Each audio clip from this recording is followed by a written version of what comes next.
Christmas Eve in Chicago brought snow that blanketed the city in deceptive peace.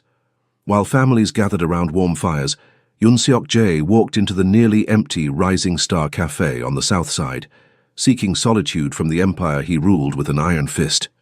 The notorious Korean Mafia boss had built his reputation on never showing weakness. Tonight, surrounded by twinkling lights that mocked his isolation, the facade threatened to crack. Behind the counter, Talia Moore wiped down tables for the third time, stretching her shift to avoid the empty apartment that reminded her of everything she'd lost.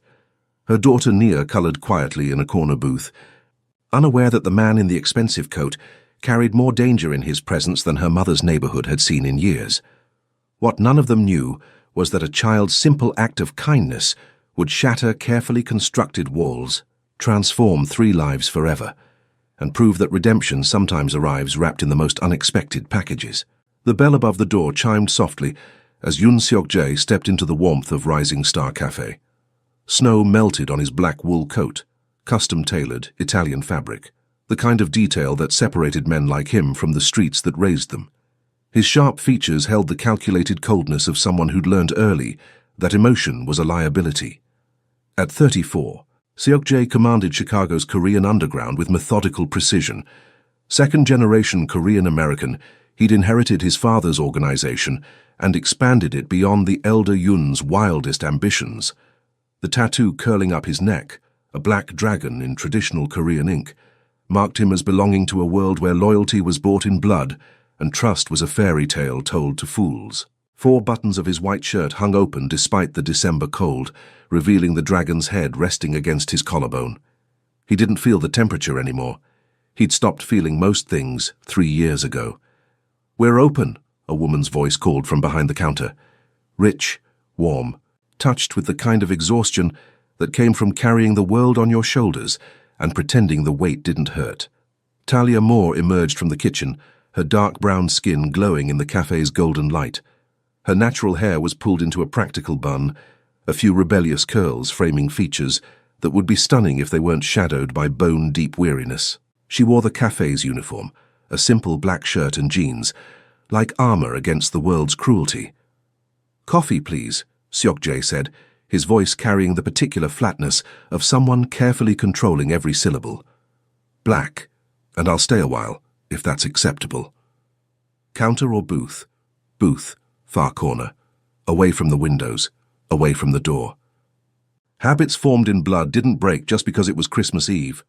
Talia's gaze flickered over him, assessing, categorizing, filing away details with the sharp awareness of someone who'd learned to read danger before it struck. Expensive coat, confident posture, hands that had never known manual labor, eyes that had seen things that left permanent shadows. "Corner booth's all yours," she said neutrally. "Coffee coming right up." As Seok-jae moved past the counter, a small voice piped up from a corner booth near the kitchen. "Mama, can I have more orange juice?" "In a minute, baby. Let me help this gentleman first." Seok-jae's step hitched, barely perceptible, but there. He hadn't expected a child. The cafe should have been empty, a sanctuary from the world's noise. Instead, there was this small girl with her coloring books, her innocent presence an intrusion on his carefully planned solitude. He settled into the booth furthest from both the door and the child, shrugging off his coat. The dragon tattoo seemed to move in the cafe's flickering lights, its scales rendered in such intricate detail that some said you could count every individual marking. Talia brought his coffee in a simple white mug, no flourishes, no small talk. "Let me know if you need anything else." "Thank you." He wrapped his fingers around the cup's warmth, staring into the black liquid like it held answers to questions he'd stopped asking. From her position at the counter, Talia watched him with the particular attention of a mother who'd developed finely tuned instincts for threats. This man radiated danger the way most people radiated warmth. Everything about him screamed money, power, and the kind of control that came from making hard choices and living with the consequences. But there was something else too. Something in the set of his shoulders, the careful way he held himself apart from the world, loneliness maybe, or grief wearing a different mask. "Mama," Nia's voice carried across the empty cafe, "is that man okay?" He looked sad. "Shh, baby. That's not our business."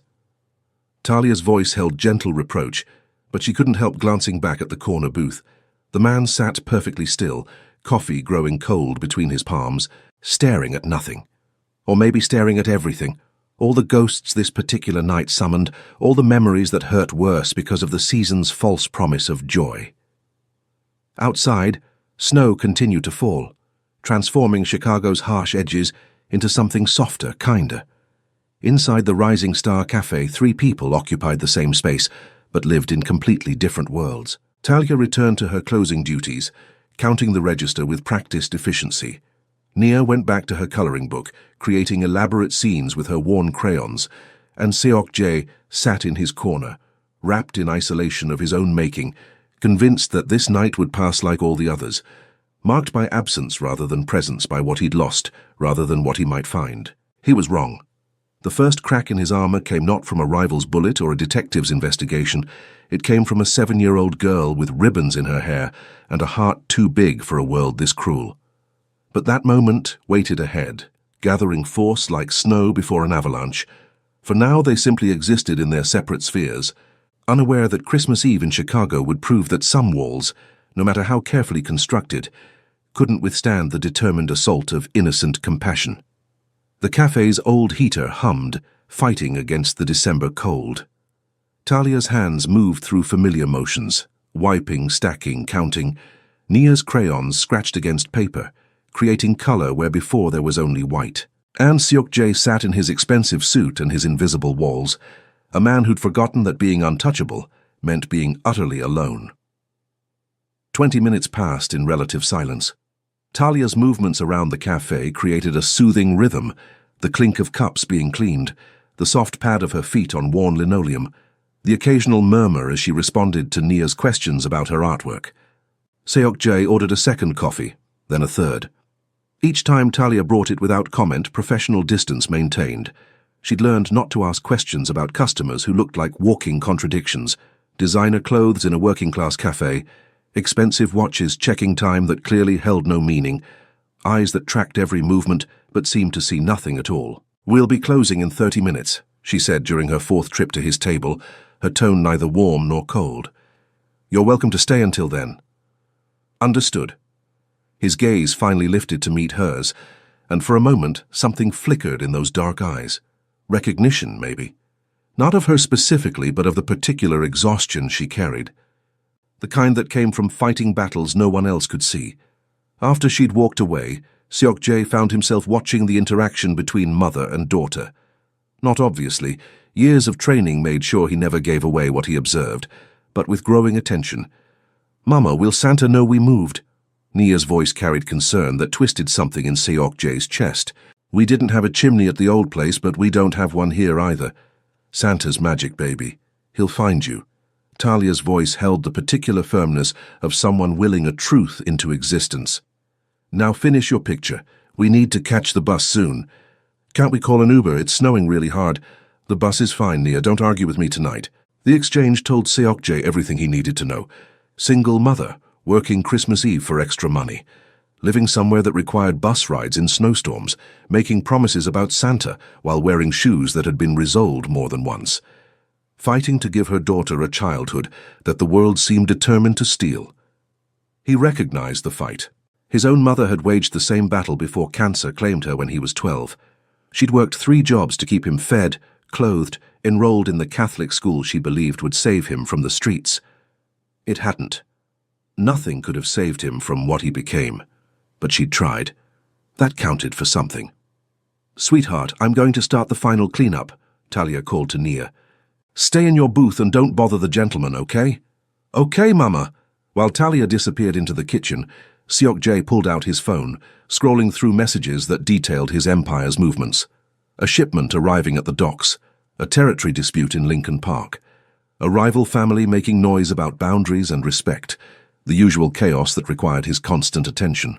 His second-in-command had sent 6 texts in the last hour, each one more insistent. Where was he?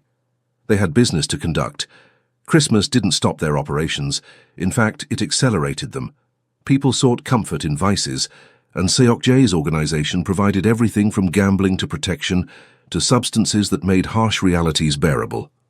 He should respond. should leave this cafe and return to the penthouse suite on the Gold Coast, where his lieutenants waited with updates, problems, decisions that only he could make. Should stop pretending that sitting in a rundown coffee shop changed anything about who he was or what his life had become.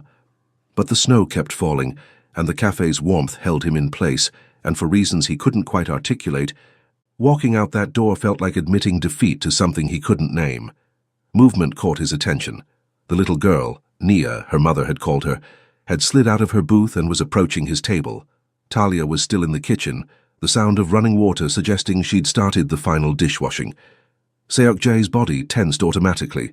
He wasn't good with children, didn't know how to talk to them, what to say, how to be anything other than what he was. And what he was would terrify any sensible child. "Hi, mister," Nia said, stopping a respectful distance from his table. She wore a pink sweater decorated with snowflakes, her hair pulled into 2 puffs secured with red ribbons.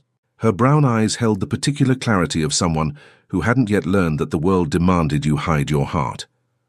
"I'm Nia. What's your name?" "Seok-jae." The name felt strange on his tongue, stripped of titles and honorifics. Just a name, offered to a child who wouldn't recognize it as belonging to someone dangerous. "That's a pretty name. Is it Korean? We learned about Korea in school. They have really cool cities and food and, oh," her eyes widened with sudden realization. "Are you from Korea? My teacher says it's important to learn about different cultures because the world is a big place and we should all be friends." Despite everything, despite the walls and the control and the careful distance he maintained from all human connection, Seok-jae felt his lips curve into something that wasn't quite a smile but wasn't quite nothing either. "I was born here," he said, "in Chicago, but my parents came from Korea."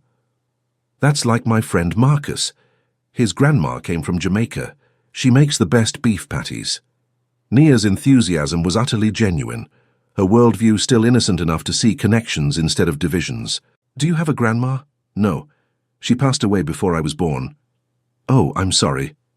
The sympathy in her voice was real, uncomplicated by adult awkwardness. "I don't have a grandma either, or a grandpa, or a daddy anymore." The casual mention of loss hit harder than Seok-jae expected. "I'm sorry too.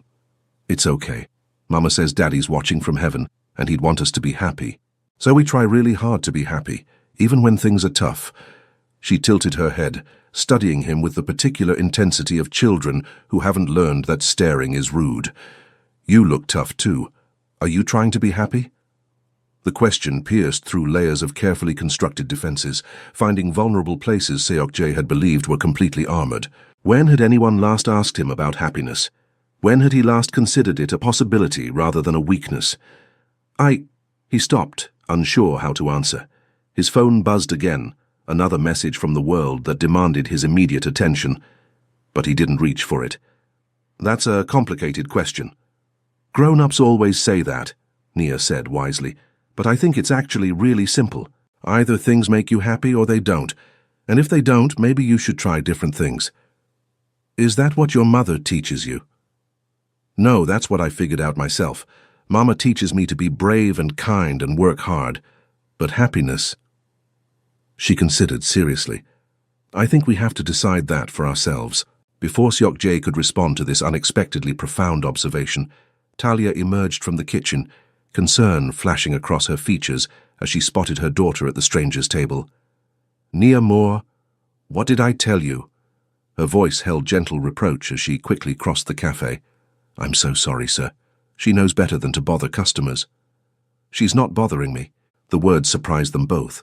Talia because she'd expected polite dismissal, Seok-jae because he'd meant them.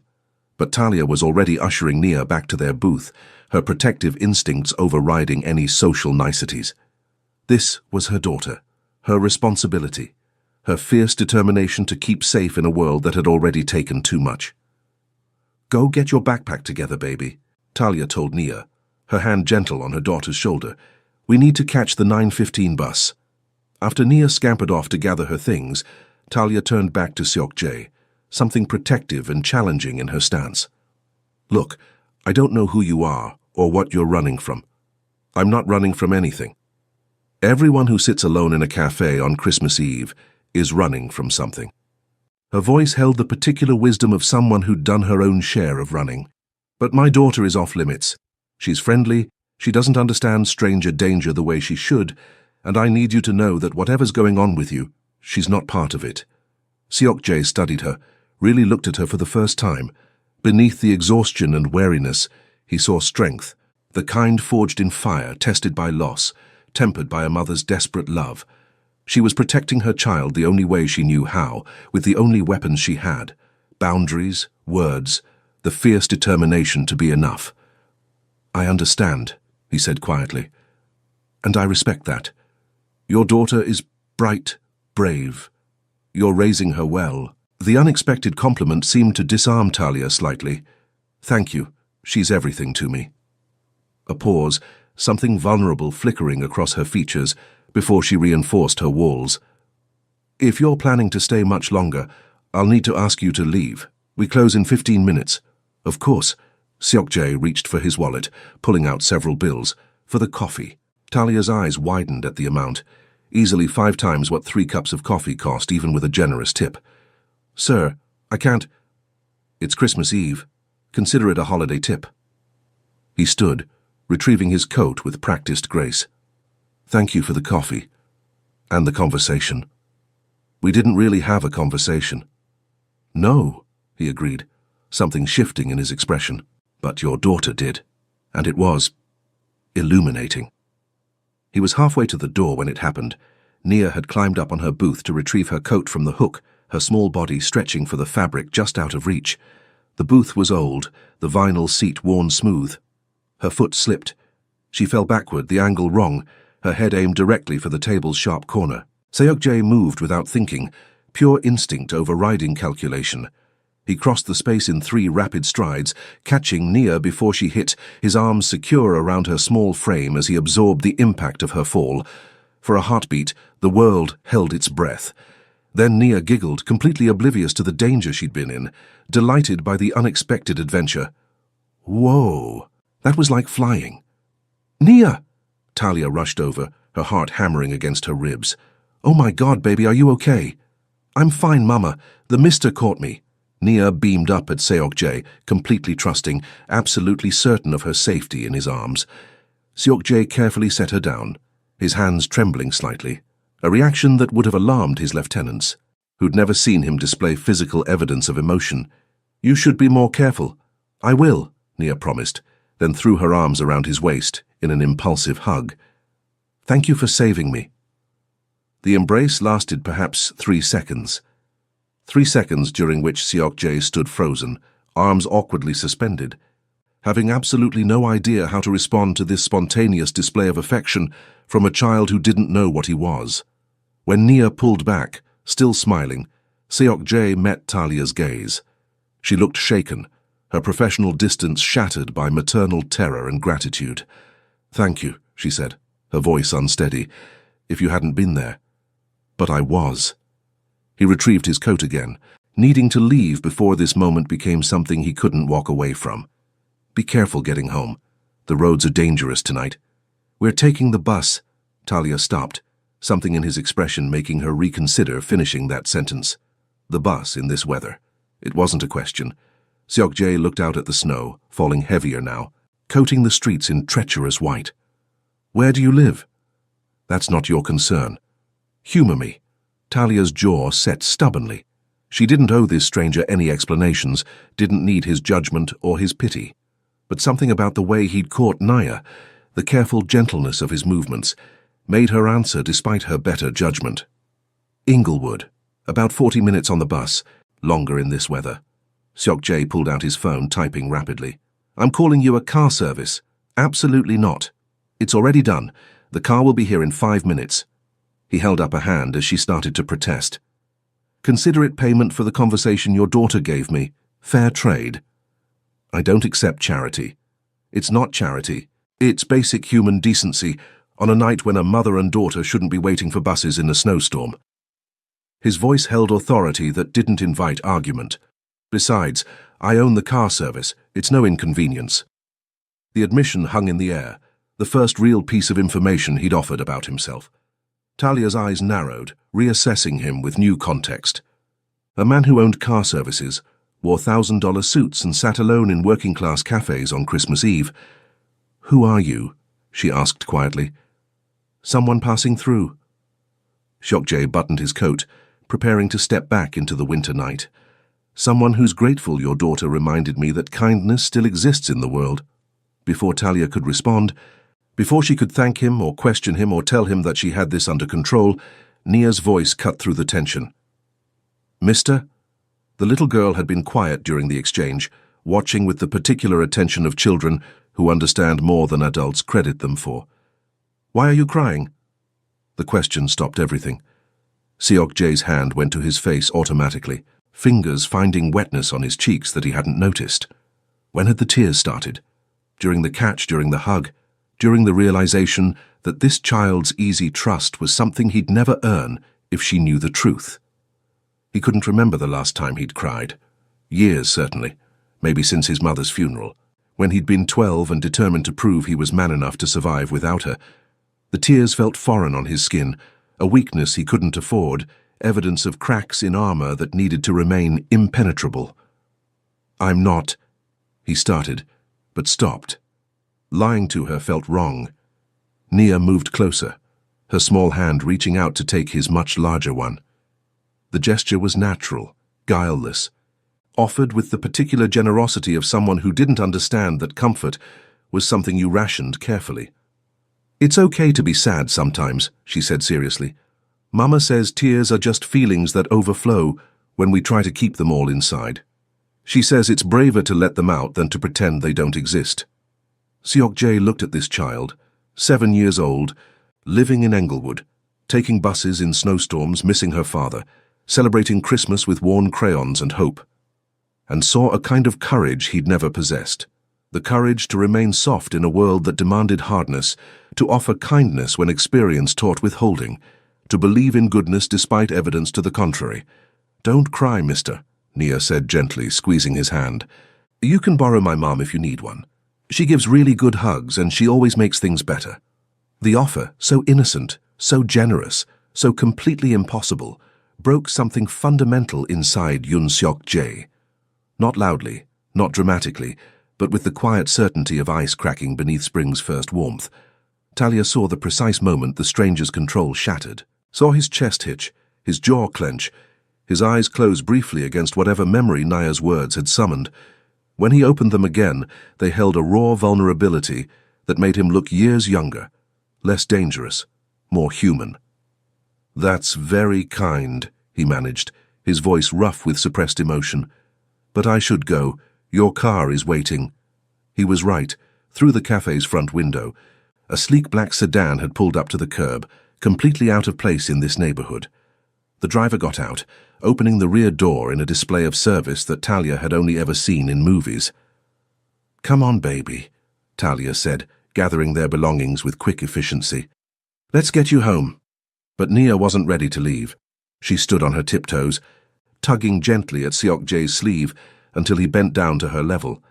Then, with the particular solemnity of someone performing an important ritual, she wrapped her arms around his neck and hugged him fiercely. "Merry Christmas, mister," she whispered. "I hope you find something that makes you happy."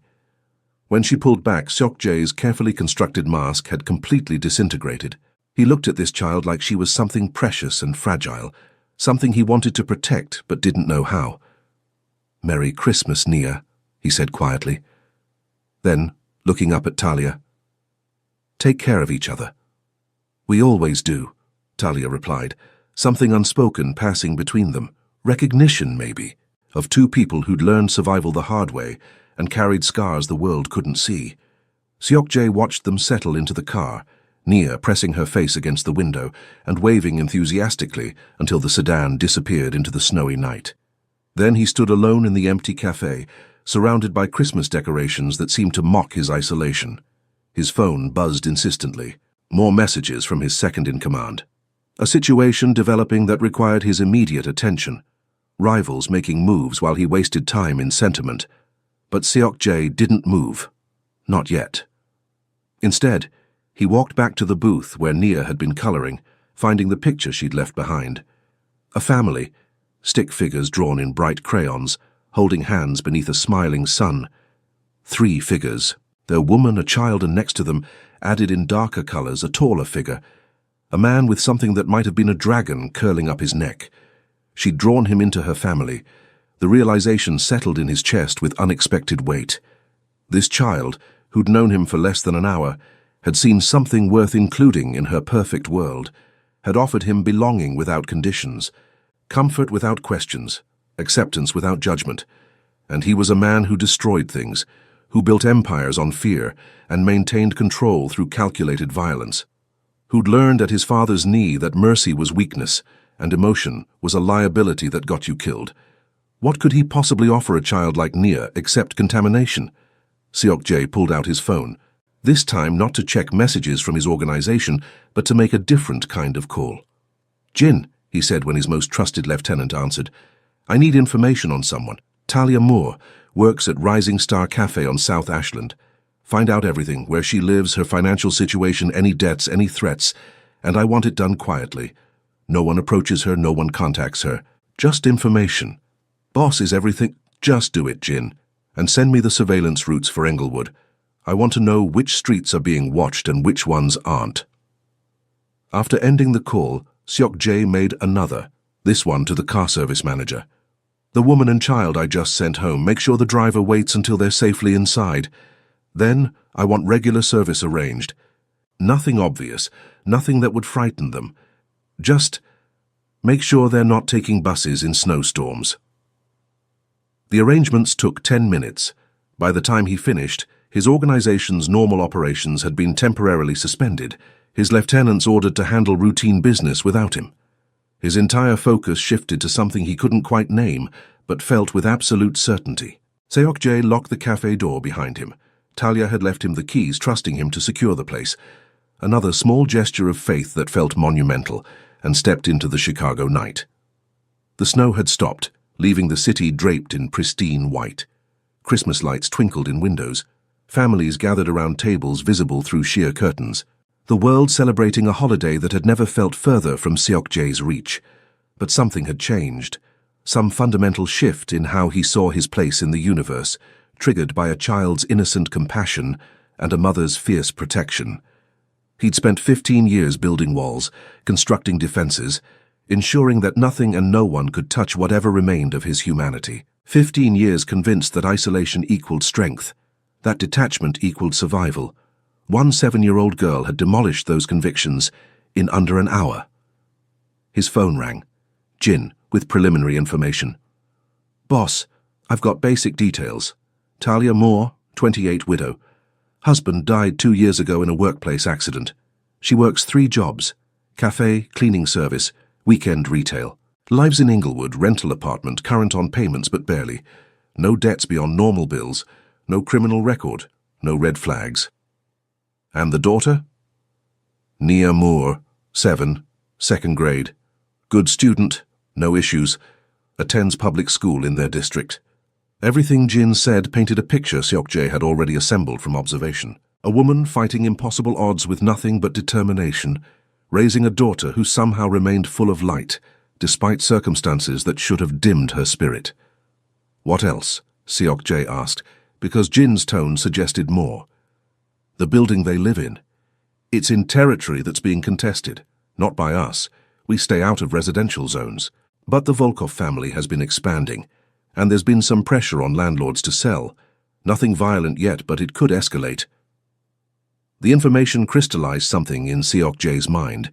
He'd asked Jin for surveillance routes, for protection possibilities, but he hadn't admitted why. Hadn't articulated the fierce protectiveness that had awakened when Nia fell, when she hugged him, when she offered to share her mother with a stranger, because she couldn't bear to see someone sad. "I want that building and the surrounding block under passive watch," Seok-jae ordered. "Nothing obvious. I don't want them knowing. But if the Volkovs make any moves, I want to know immediately. And Jin, this stays between us." "Understood, boss. Should I ask why we're protecting civilians in Englewood?" "No." Seok-jae's voice held finality. "You shouldn't." Christmas morning arrived with clear skies and bitter cold. In her small apartment in Englewood, Talia woke early, as she always did. her body trained by years of multiple jobs to maximize every waking hour. Nia still slept, curled beneath blankets decorated with cartoon characters, her face peaceful in the grey morning light. On the floor beside her bed sat the modest pile of presents Talia had managed to scrape together. A few used books from the thrift store, new crayons and a colouring book, a warm winter coat that was practical rather than exciting but desperately needed. Not much by any standard, but everything Talia could provide, bought with money earned from extra shifts and careful budgeting and the particular mathematics of poverty, where every dollar required calculation. She was brewing coffee when someone knocked on the door. Talia froze. Nobody knocked at 7 a.m. on Christmas morning. Nobody knew their address except her supervisor at the cafe, the school, and the stranger from last night. The man with the expensive coat and the dragon tattoo, and the eyes that held too many shadows. The man who'd called them a car, and left Nia's picture behind like evidence of some crime he couldn't quite confess to. She checked the peephole, heart pounding, half expecting to see him standing there with whatever truth he'd been hiding. Instead, she found a delivery person holding a massive stack of wrapped packages, looking somewhat bewildered by the early hour and the address. "Talia Moore?" the woman asked when Talia cautiously opened the door. "Yes? Delivery for you and Nia Moore. Sign here, please." The packages kept coming. Toys, clothes, books, art supplies. Everything carefully chosen, age-appropriate. Exactly what a 7-year-old girl might want. And for Talia, grocery gift cards, a winter coat in her exact size, an envelope containing cash with a simple note, "For the bus rides you won't need to take. A friend." No name, no explanation, just generosity that felt both overwhelming and somehow inevitable. Talia knew who'd sent them, knew with absolute certainty that the stranger from Rising Star Cafe had somehow arranged this, had made decisions about her daughter's Christmas based on one brief conversation and whatever he'd observed in that hour.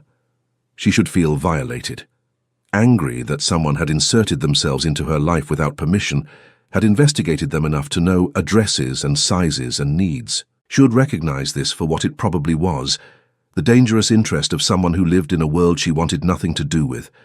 But all she felt was the particular ache of being seen, of having her struggles recognized and addressed without judgment, without requirement for gratitude or repayment. "Mama." Nia appeared in the doorway, rubbing sleep from her eyes. "Why are there so many presents? Talia struggled for explanation. Someone sent them, a friend. The sad mister from the cafe? Nia's face lit up with delight rather than suspicion. He wasn't sad anymore. He must have found something that made him happy. The innocent conclusion twisted something in Talia's chest. Her daughter's worldview remained uncomplicated by adult cynicism, still believed that kindness existed without ulterior motives, that strangers could become friends through simple human connection. Maybe she was right. Maybe the man with the dragon tattoo and the expensive coat had found something that made him happy, not in the presents themselves, but in the giving. In connecting with two people who'd reminded him that walls built for protection could also become prisons of isolation. The days after Christmas brought subtle changes to Talia's world. The car service appeared regularly. Drivers who claimed their company provided free rides to cafe employees as a holiday promotion. Her landlord suddenly reduced her rent, citing a clerical error in the original amount.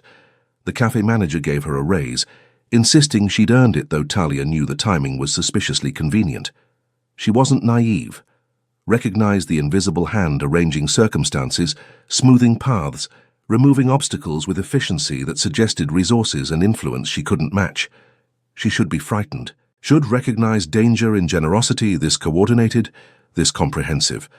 But Nia bloomed under the reduced stress, smiled more easily, worried less about their tight budget, started bringing home better grades because she wasn't exhausted from long bus rides and cold walks. And Talia found herself sleeping better, eating regularly, remembering what it felt like to not constantly operate in survival mode. The stranger never appeared, never contacted her directly, never demanded acknowledgement or gratitude, just helped. Quietly, efficiently, without fanfare or expectation. Until New Year's Eve, when Talia worked another closing shift at Rising Star Cafe. The bell above the door chimed at 10 p.m., and there he was. Same expensive coat, same carefully controlled expression, same shadows in his eyes. But something had shifted, some fundamental change in how he carried himself, a softness around the edges that hadn't existed before. "Coffee?" Talia asked, her voice steady despite her racing heart. "Please, and—" He hesitated, something vulnerable crossing his features. "Conversation, if you're willing." Talia glanced at Nia, doing homework in her usual booth, then back at this man who'd changed their lives without asking permission. "I think we're due for a conversation." She poured 2 coffees, settled across from him in the booth, and waited. Whatever came next, confession, explanation, the truth about who he was and what he wanted, she'd face it the way she faced everything, with courage forged in hardship, and a mother's fierce determination to protect what mattered most. "I need to tell you something," Seok-jae began, his hands wrapped around the coffee cup like it provided necessary anchor. "About who I am, what I do, and why I can't seem to walk away from a cafe where a little girl reminded me that I used to be human." "I'm listening," Talia said quietly, and despite every warning instinct, every lesson learned about men who appeared too good to be true, she found herself genuinely willing to hear his story. Whatever came next, they'd face it together, or not at all. Because some walls once breached couldn't be rebuilt, and some connections once made proved stronger than all the reasons to stay apart. 6 months later, Nia's 8th birthday fell on a Saturday bright with summer sunshine. The party took place not in their Englewood apartment, but in the private garden of a Gold Coast penthouse that Talia still couldn't quite believe she had access to. Seok-jae had been honest that New Year's Eve, brutally, completely honest about his organization, his past, the empire built on activities that existed in legal grey zones and moral darkness. He'd expected her to run, to take Nia, and disappear from his life with justified fear. Instead, Talia had asked 3 questions. "Do you hurt innocent people? Do you traffic in anything that destroys families? Will you ever bring this violence to my daughter?" His answers, "No, never. And I'd die first," had been enough. Not because Talia was naive, but because she'd learned to recognize truth when she heard it, especially truth that cost something to admit. Their relationship had grown slowly, carefully, with Nia's well-being as the constant center. Seok-jae never pushed, never demanded more than Talia offered, never tried to replace the father Nia had lost. Instead, he became something else, a presence, a protector, eventually a partner in the careful work of building family from fractured pieces. Now, watching Nia laugh with her friends, wearing the birthday dress she'd chosen herself, surrounded by joy and security and love, Talia felt the particular peace of someone who'd survived impossible odds and found unexpected grace. "She's happy," Seok-jae said quietly, appearing at Talia's elbow with his customary silence. 6 months together, and he could still move like a shadow when he chose. "She is." Talia leaned into his shoulder, the gesture natural now, earned through countless conversations and shared meals and the slow building of trust. "We both are." His arm settled around her waist, the dragon tattoo on his neck visible above his collar, a mark of his past that he no longer tried to hide. "I never thought I'd have this. Family. Belonging." "A little girl offered to share her mother," Talia reminded him, her voice warm with remembered wonder. "How could you resist?" Across the garden, Nia looked up and waved enthusiastically, her smile bright enough to shame the summer sun. Seok-jae waved back, something soft and unguarded crossing his features, the expression of a man who'd found redemption in the last place he expected. He'd never be perfect, would always carry shadows from a past he couldn't erase. But he'd learned something that Christmas Eve, walls built for protection could also become prisons, and sometimes the bravest thing a person could do was accept the gift of being seen.